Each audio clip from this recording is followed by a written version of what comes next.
Veja uma criança, dê-lhe um brinquedo, um jogo, qualquer coisa que a interesse. A criança se deixará absorver inteiramente. Não precisa dizer-lhe que se concentre. São as pessoas adultas sem interesse que se forçam a se concentrar. O homem que faz esforço para se concentrar não tem interesse no que está fazendo. Se tivesse, a concentração não exigiria esforço algum. A maioria de vocês entrega-se à meditação porque não tem interesse nas coisas que faz todos os dias. A meditação, pois, te leva para longe da vida. Não faz parte da sua existência diária. Portanto, a concentração, a que chama meditação, é meramente uma fuga à vida. E se consegue fugir da vida completamente, pensa ter lucrado alguma coisa. Mas se examinar cada pensamento, cada sentimento que se manifesta sem condenação, nem justificação, nem resistência, então, em virtude dessa compreensão constante, desse perpétuo redescobrimento, a mente se torna muito quieta, muito serena e livre. Meditação, como vemos, não é concentração. Meditação não é prece. E temos ainda a prática de ritos. Por que pratica um rito? Qual a verdade em que se baseia?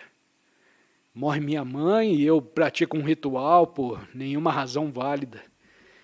Isso traz à baila a questão da sanidade mental. Fazer uma coisa sem pensar é falta de sanidade mental.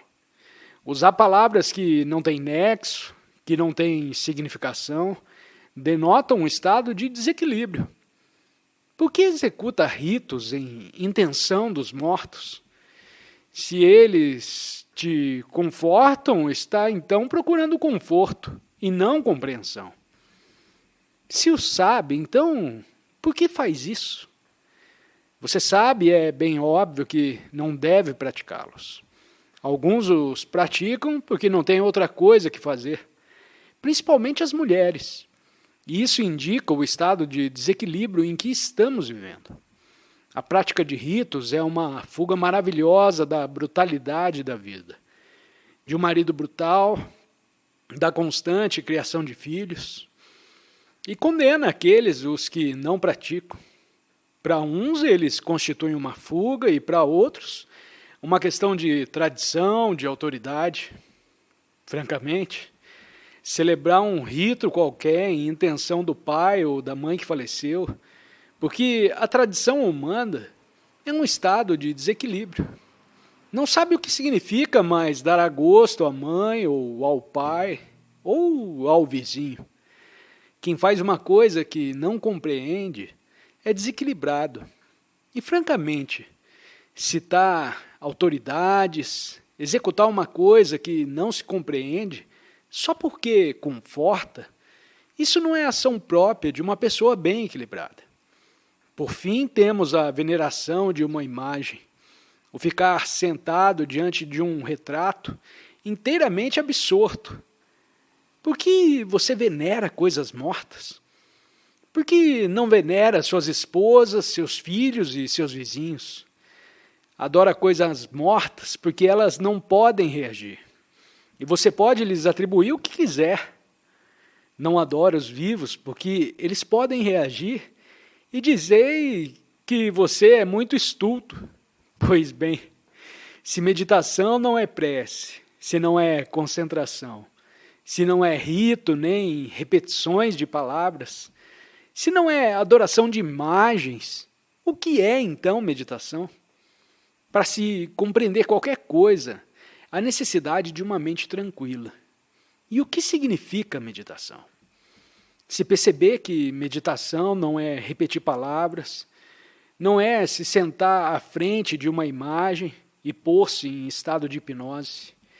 Se percebe essa verdade que acontece à sua mente.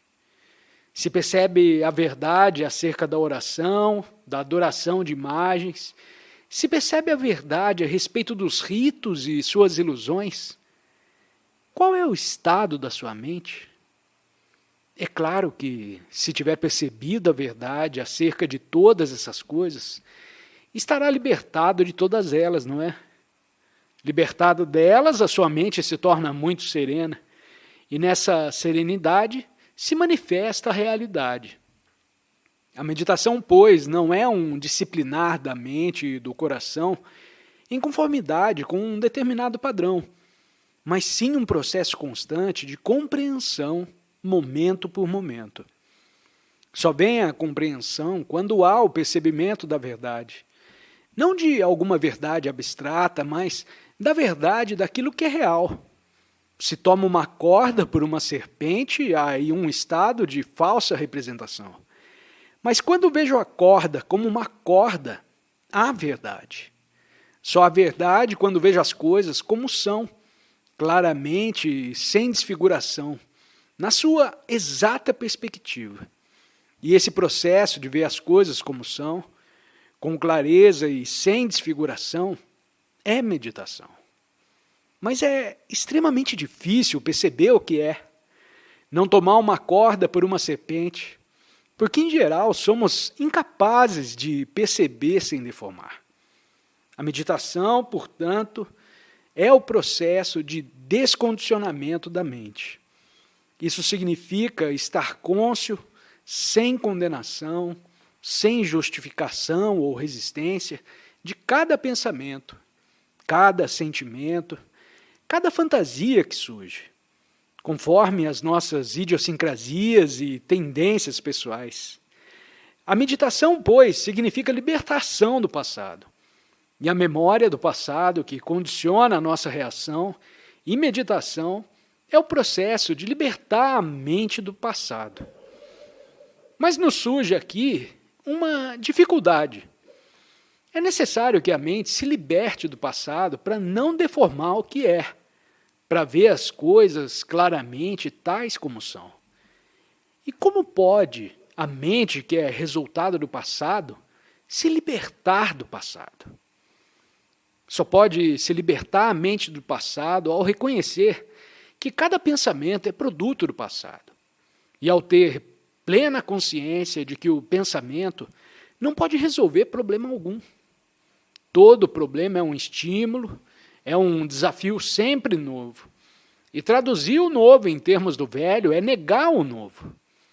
Quando a mente se percebe a si mesma como o centro desfigurador e está livre, lúcida, desvinculada do passado e não mais se separa como você, como eu, está ela então tranquila.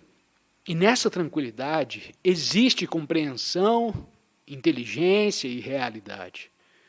Essa é uma experiência que deve ser vivida por cada um e que não pode ser repetida. Se a repetimos, então já é coisa velha. Mas se tem interesse em resolver os problemas humanos, é necessário essa espécie de meditação.